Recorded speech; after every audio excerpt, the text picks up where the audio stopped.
तो जी हाँ प्यारे छात्रों, मेरे फ्री फायर लवर्स, आज के इस वीडियो में मैं आपका यहाँ पे 19 अप्रैल का कल का आपका सामाजिक विज्ञान का 100% आपका असली पेपर लेकर आ चुका हूँ। और बता दूं, ये आपका यहाँ पे पार्ट 2 है और पार्ट 2 में आपको मैं यहाँ पे प्रॉपर आपके क्वेश्चन आपके 1 से लेकर टोटल आपको देखिए, पहले पार्ट में मैंने आपको यहाँ पे देखिए पूरा आपका पेपर का यहाँ पे क्वेश्चन 1 से लेकर आपका 2 और इसके साथ आपको यहाँ पे पूरे ऑब्जेक्टिव मैंने इनके आंसर आपको ऑलरेडी मैंने आपको बता दिया है। तो यहाँ पर आज मैं बताने वाला हूँ आप क्वेश्चन 11 से लेकर टोटल आपके एक एक आंसर देखिए, आपके पूरे आंसर मैं बता दूंगा। आपको यहाँ पे देख सकते हैं पूरे आंसर आपको एक ही वीडियो पर बताएंगे, तो फटाफट आपको यहाँ पे देखिए सारे क्वेश्चन का आंसर आपको एक ही वीडियो पर मिलेंगे। चलिए यहाँ पे वीडियो स्टार्ट करते हैं और पूरा आपको यहाँ पे पार्ट आपका 2 है और यहाँ आपको 100% आपका असली पेपर का एक एक क्वेश्चन आपको दिया जा रहा है। आपको वीडियो को स्किप नहीं करना है, पूरा वीडियो आपको ध्यान से देखना है। तो चलिए फटाफट यहाँ पे क्वेश्चन और आंसर देखते हैं। जो भी छात्र पहली बार विजिट कर रहे हैं, वीडियो को दिल से लाइक करो यार, क्योंकि देखिए इतना मेहनत करते हैं तब जाकर यहाँ पे हम आपको आंसर दे पाते हैं। तो चलिए यहाँ पे वीडियो को स्टार्ट करते हैं। सबसे पहले आपको यहाँ से आपको वर्णित करना प्रारंभ करना है। ठीक है, पहला क्वेश्चन क्या लिखा है, ऐसा स्थान जहां दस्तावेजों और देखिए यहाँ पे क्या लिखा है, बहुविकल्पी क्वेश्चन प्रश्न 1 से लेकर 10 तक के निर्देश प्रश्नों को पढ़कर नीचे दिए गए विकल्पों में से सही विकल्प चुनकर लिखिए और प्रत्येक प्रश्न के आपके 1 अंक निर्धारित। ठीक है, पहला क्वेश्चन आपका लिखा गया इसमें, ऐसा स्थान जहां दस्तावेजों और पांडुलिपियों को संग्रहित किया जाता है उसे क्या कहते हैं। तो आपको यहाँ पे आंसर करना है, आपको क्या करना है, आपको यहाँ पे अभिलेखागार, आपका ये सही आंसर होगा। और इसके बाद देखिए क्वेश्चन आपका क्या लिखा गया है, आपका इसमें क्वेश्चन आपका लिखा है, किस सुल्तान द्वारा सैनिकों को नगद वेतन दी जाने की व्यवस्था की गई थी। आपको आंसर यहाँ पे सिंपल सा देखिए, बात करें यहाँ पे गैसुद्दीन तुगलक आपका नहीं होगा, यहाँ पे अलाउद्दीन खिलजी आपका हो सकता है और इल्तुतमिश या फिर आपका बहलोल लोदी। देखिए जो आपका यहाँ पे आपने कुतुब मीनार नाम सुना होगा, तो कुतुब मीनार आपका बनाया है इल्तुतमिश ने। लेकिन बात करें यहाँ पे आपको सैनिकों को वेतन नगद वेतन देना किसने स्टार्ट किया, तो आपको यहाँ पे आंसर आपको लगा देना है अलाउद्दीन खिलजी लगाना है। ठीक है, चलिए इसके बाद क्वेश्चन आपका आता है 2 नंबर आपके यहाँ पे मिल गए। इसके बाद आपका अगला क्वेश्चन देखिए आता है क्वेश्चन नंबर 3। देखिए आपको मैं यहाँ पे सभी क्वेश्चन का आंसर देने वाला हूँ, आपको एक एक क्वेश्चन का आंसर आपको देंगे, बस आपको वीडियो में लास्ट तक बने रहना है। ठीक है, देखिए क्वेश्चन नंबर 3, राजराजेश्वर मंदिर का निर्माण आपको यहाँ पे बताना है कि किस वंश के शासक द्वारा कराया गया। आपको आंसर यहाँ पे आपको चोल वंश करना है। और इसके बाद देखिए क्वेश्चन आपको यहाँ पे लिखा गया है, रानी दुर्गावती का संबंध जो है किस राज्य से था। आपको बताना है कि गढ़कटंगा, मराठा, अहोम या फिर मालवा। तो सिंपल सी बात है, अगर अहिल्याबाई की बात करता तो मालवा होता, लेकिन यहाँ पे रानी दुर्गावती की बात कर रहा है। आपको आंसर ए नंबर गढ़ आपको कटंगा लगा देना है। इसके बाद क्वेश्चन आपका 5वां, सेलों की परत में दबे मृत पौधे और जंतुओं के अवशेष को क्या कहते हैं। क्या अवसाद कहते हैं, मैग्मा कहते हैं, जीवाश्म कहते हैं, खनिज कहते हैं। तो सिंपल सा आपका पे आपका जीवाश्म होगा। और इसके बाद क्वेश्चन नंबर 6, काई और लाइकेन वनस्पति किस क्षेत्र में पाई जाती हैं। आपको आंसर यहाँ पे देखिए, आपको रेगिस्तान क्षेत्रों में क्या होगा, क्या आपका उष्णकटिबंधीय क्षेत्र में होगा या फिर आपका भूमध्य सागरीय क्षेत्रों में या फिर आपका ध्रुवीय प्रदेशों में। आपको आंसर यहाँ पे सी नंबर लगा देना है। ठीक है, चलिए इसके बाद क्वेश्चन आपका आता है यहाँ पे 7वां, गंगा नदी के आपके सहायक नदी क्या है। आपको बताना है, क्या नहीं है बताना है। ठीक है, तो क्या आपका नहीं होगा, सिंपल सा आंसर है, कुछ नहीं करना आपको। देखिए आपको एक इसमें सोन लिखा है और एक आपका चंबल लिखा है और एक आपको घाघरा और एक आपको ताप्ती। तो ताप्ती नदी आपको कहाँ गिरता है, ये गिरता है आपका यहाँ पे अरब सागर में, खंभात की खाड़ी के पास, गुजरात के पास। तो आपको ये आंसर हो जाएगा, क्योंकि बाकी सभी आपके गंगा नदी में आपको जाके मिल जाते हैं, सोन में मिल जाता है और चंबल भी आपका मिल जाता है। और इसके बाद क्वेश्चन 8वां, सार्वभौमिक वयस्क मताधिकार क्या है। आपको इसका अर्थ बताना है। तो सिंपल सा आंसर होगा, क्या आपका यहाँ पे इसका अर्थ हो जाएगा सभी वयस्क नागरिकों को आपको वोट देने का अधिकार। आपको आंसर 8 में आपको ए लगाना है। और इसके बाद आपका क्वेश्चन आता है आपका 9वां क्वेश्चन। देखिए विधायक का चुनाव किसके द्वारा होता है, क्या जनता के द्वारा होता है, क्या आपका यहाँ पे पंचों के द्वारा या फिर आपके यहाँ पे सरपंचों के द्वारा या फिर आपका पार्षदों के द्वारा। तो आपको इसमें आंसर क्वेश्चन नंबर 9 में आपको जनता के द्वारा आपको आंसर लगा देना है। और इसके बाद क्वेश्चन आपका आता है क्वेश्चन नंबर आपका 10वां। ठीक है, क्या क्वेश्चन दिया है, क्वेश्चन आपको यहाँ पे सिंपल सा क्वेश्चन है। देखिए आपको मैं हर एक क्वेश्चन आपको दिखाऊंगा, बस आपको यहाँ पे पेशेंस रखकर आपको आंसर देखना है। देखिए क्वेश्चन लिखा है, इलेक्ट्रॉनिक मीडिया के अंतर्गत क्या आता है, क्या टेलीविजन आता है, क्या आपका अखबार आएगा या फिर आपका पत्र आएगा या फिर आपका पत्रिकाएं।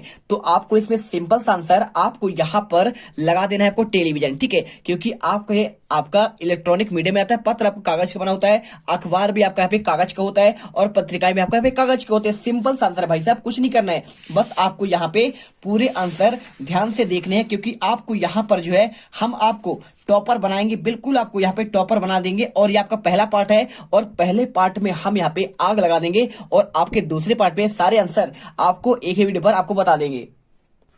तो चलिए, जो भी छात्र यहाँ पर पहली बार विजिट कर रहे हैं तो आपको वीडियो दिल से लाइक कर देना, क्योंकि आपका कुछ नहीं आता, इतने अच्छे तरीके से हम आपको यहाँ पे एक्सप्लेन करते हैं, आपको आंसर बताते हैं। तो फटाफट आप यहाँ पे क्या करेंगे, आपको वीडियो को लाइक करना है, क्योंकि आपको यहाँ पे 100% आपका असली पेपर, आपका वायरल पेपर आपको दिया जा रहा है सबसे पहले आपको। इसके साथ ही आपको यहाँ पे 60 में से 60 नंबर लाने की एकदम पूरी आपका व्यवस्था कर दी गई है। बस आप इसे याद करो और पेपर में 60 में 60 नंबर लेकर आओ। चलिए ठीक है, फटाफट यहाँ पे आंसर आपको देखते हैं। क्वेश्चन आपका देखिए, क्वेश्चन 11 से लेकर 20 तक क्वेश्चन आपका यहाँ पे 3 नंबर का है। देखिए पहला क्वेश्चन क्या लिखा है, आपको यहाँ पे नीचे दिए गए प्रश्नों के उत्तर लिखिए और प्रत्येक प्रश्न के आपको यहाँ पे 3 अंक आपको दिए जाएंगे। देखिए पहला क्वेश्चन क्या लिखा है, आपको लिखा है यहाँ पे पांडुलिपियों के उपयोग में इतिहासकारों के सामने कौन कौन सी समस्याएं आती हैं। तो देखिए पांडुलिपि इतिहास के अनेक स्रोतों में से एक है और इनके उपयोग में इतिहासकारों के सामने निम्न समस्या आती है। पहला क्या आता है, पांडुलिपि की लिखावट में समझने की आपको दिक्कत आई, और दूसरा पांडुलिपि की मूल प्रति में लेखक के बदलाव करते हैं और इसलिए समझने में समस्या आती है। सिंपल सी बात है, जब पांडुलिपि आप जब कोई लेखक लिखता है ना तो आपको यहाँ पे उसका लिखावट, क्योंकि वो तो आपका खत्म हो जाता है, वो तो उसकी मौत हो जाती है, तो मौत होने के बहुत साल बाद ये पांडुलिपियां मिलती हैं और उसको समझने में बहुत सारा दिक्कत आती है जो आपके नए यहाँ पे खोजकर्ता होते हैं। और पांडुलिपि की मूल प्रति की, देखिए कोई भी आपका लेखक होता है उसमें बदलाव करते रहता है, बदलाव करते करते इतना ज्यादा बदलाव कर देता है आपको वहां पे बाद में समझ नहीं आता है, आपको ये समस्या आती है। इसके बाद देखिए क्वेश्चन आपका बार बार आता है, राजाओं द्वारा एकत्रित संसाधनों का क्या उपयोग किया जाता है। ठीक है, आपको आंसर देखिए, राजाओं द्वारा एकत्रित संसाधनों का उपयोग प्रजा की यहाँ पे देखभाल और मंदिरों, दुर्गों तथा अन्य अभियान के संचालन में आपका प्रयोग किया जाता है, आपको जो धन उसे मिलता है। ठीक है, और इसके बाद क्वेश्चन आता है आपका 13वां, देखिए क्या क्वेश्चन लिखा है, मनसबदार से क्या आशय है। तो आपको बताना है आंसर में, मुगलों की सेवा करने वाले नौकरशाह यहाँ पे आपका मनसबदार कहलाते हैं और मनसबदार अपना वेतन राजस्व एकत्रित करने वाली भूमि के रूप में पाते हैं। ठीक है, जो यहाँ पे आपका जो वेतन देते हैं, ठीक, उनके वेतन के रूप में आपको यहाँ पे जमीन यानी आपको उनको भूमि मिलती थी, तो उन्हीं कहते हैं जागीर। ठीक है, चलिए इसके बाद आपका अगला क्वेश्चन आता है आपका 14वां क्वेश्चन, देखिए क्या लिखा है, सिखों द्वारा स्थापित राखी व्यवस्था किससे संबंधित थी। आपको आंसर करना है, सिखों द्वारा स्थापित राखी व्यवस्था आपको यहाँ पे राज व्यवस्था से आपका संबंधित है। कि सिंपल सा आंसर है, कुछ नहीं करना है आपको, यहाँ पे हर एक क्वेश्चन का आंसर आपको दिया जा रहा है। ठीक है, क्वेश्चन नंबर 15 देखिए लिखा है, भूकंप के दौरान बचाव के लिए हमें कहां कहां आश्रय लेना चाहिए। तो आंसर लिखा है, आपको भूकंप महसूस होते ही घर से बाहर निकलकर खुली जगह पर चले जाए। ठीक है, सिंपल सी बात है, जब भी भूकंप आए ना तो आपको यहाँ पे क्या करना है, आपको घर के किनारे, ठीक है, आपको नहीं छुपना है, पेड़ के नीचे नहीं जाना है, आपको जाना है खुली जगह पर, जब आपका मैदान जहाँ पे हो वहां चले जाइए, रोड पर चले जाइए।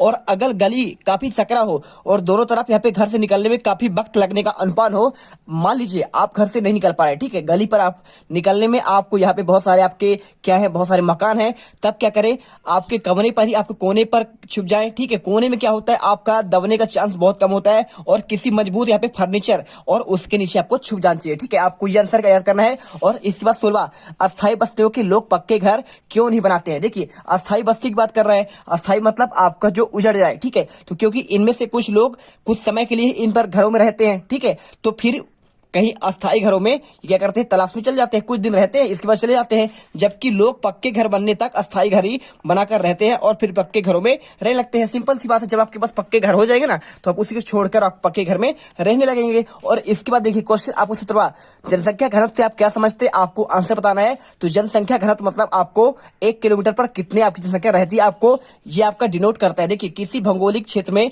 रहने वालों की संख्या को जनसंख्या घनत्व कहते हैं और घनत्व को अंग्रेजी में यहाँ पे पॉपुलेशन आपका डेंसिटी कहते हैं। सिंपल आंसर, 3 नंबर आपके पूरे नंबर आपको मिल जाएंगे। और यहाँ पर देखिए क्वेश्चन आपका 18, प्राथमिक स्वास्थ्य केंद्र किसे कहते हैं। तो आंसर करना है प्राथमिक स्वास्थ्य केंद्र PHC, ठीक है, जिसे कभी कभी सार्वजनिक स्वास्थ्य केंद्र भी कहते हैं। भारत में राज्यों के स्वामित्व वाली ग्रामीण स्वास्थ्य देखभाल सुविधाएं आपको उत्पन्न कराती है।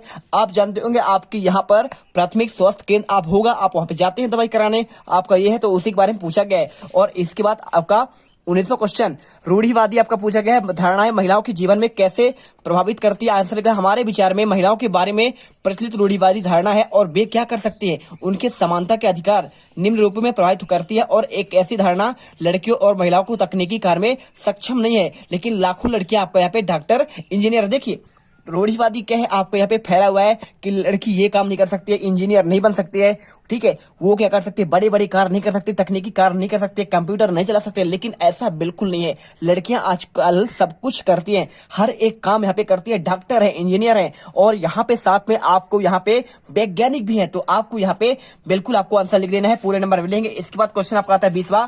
देखिए, मताधिकार से आपको समानता की भावना कैसे विकसित होती है, आपको यह क्वेश्चन आंसर लिखना है। सार्वभौमिक वयस्क मताधिकार का विचार है समानता के विचार पर आधारित है, क्योंकि यह घोषित करता है कि देश का हर वयस्क स्त्री पुरुष चाहे उसका आर्थिक स्तर या जाति कुछ भी हो, वह समान रूप से यहाँ पे वोट देने का आपका अधिकार है। ठीक है, तो सिंपल सा आपको देखिए क्वेश्चन, आपको यहाँ पर मैं आपको आंसर बता दिया 20 तक। ठीक है, आपको क्या करना है, इसके बाद आपको अगले पार्ट में दीर्घ उत्तरी क्वेश्चन 21 से लेकर 24 तक के आंसर 5 नंबर बारी। चोल राजाओं के समय कृषि और सिंचाई की आपकी क्या व्यवस्थाएं थी, आपको यह आंसर। और इसका प्राचीन काल में मंदिरों के आसपास आपको नगरों के विकसित होने के क्या कारण थे, आपको इसका आंसर। साथ में आपको यहाँ पे देखिए नदी द्वारा निर्मित स्थलाकृति को आपको वर्णन, और इसके बाद हमें सरकार को कर टैक्स क्यों देना चाहिए, आपको इसका आंसर अगले वीडियो पर देंगे। मिलते अगले वीडियो पर। जय हिंद, जय भारत। वीडियो को दिल से लाइक और चैनल को सब्सक्राइब जरूर करिएगा।